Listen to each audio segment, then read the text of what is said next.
Question 5 says a hotel booking system is an example of a computer system that is made up of subsystems. The booking system allows the user to select the room type and the number of nights required, and it displays the types of rooms available to the user as pictures or as a list. Complete the structure diagram for the given parts of the hotel booking system. Okay, so this is a structure diagram. Firstly, it allows the user and it displays, right? That means that we have input and output. So let's separate this into input and output, right? This is the output and this is the input. Then, what can we input, right? Room type and number of nights. Okay, so let's split it. Room type, number of nights. We're done. What about the output? What can we output? The types of rooms available as pictures or as a list, right? So we can output either pictures or lists.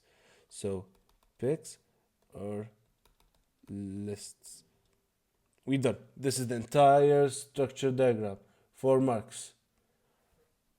1, 2, 3, 4. Very simple.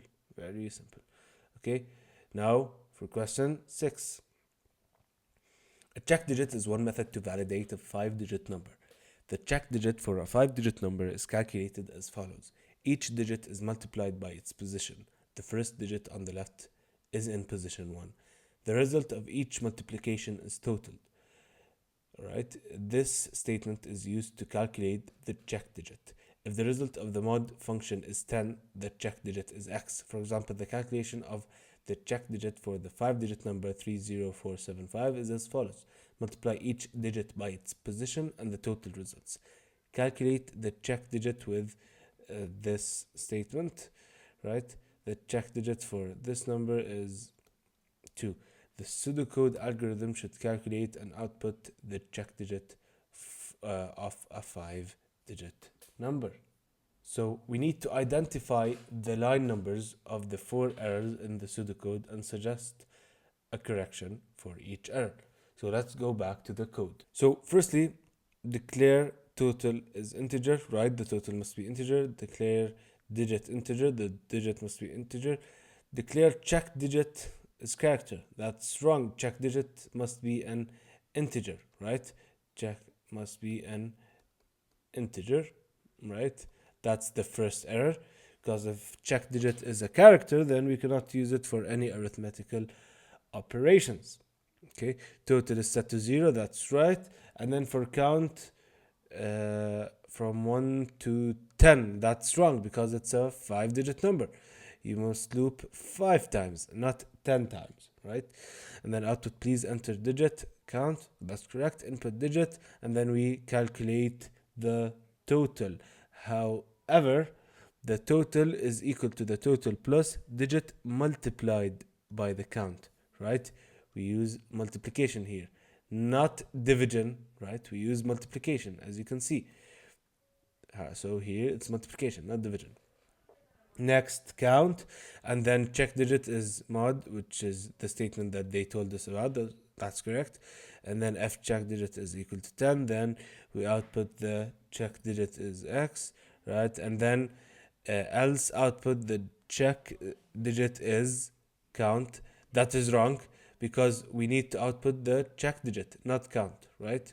So check digit. Okay, so for part B, explain how we could modify the pseudocode to validate that each input is a single digit. Any code must be fully explained. So, if we go back to the code, so basically here in line 7, we input the digit and then we use it in the calculations. So between these two statements, if we could validate, that would be perfect. So this is the placement, that's to begin with. Secondly, to validate, we need to use a loop, right? Either while or a repeat until loop, right? And then we have to check that the digit is between 0 and 9. If it's greater than 9, then we have an error. And if it's less than 0, then we have an error. If it is an error, then we have to input the digit again, right? We have to keep on validating. So for part C, the 5-digit number needs to be entered as a single input. Describe one verification method that could be applied to the input of the 5-digit number. So let's talk about two examples. Firstly, a visual check, right? So just look at the data that has been entered to make sure that it matches. So state it and describe it, because it asks you to describe only one and it has 2 marks. So you have to state one and then describe that one. The other answer is double entry, right? So just require that the data must be entered twice, just to make sure.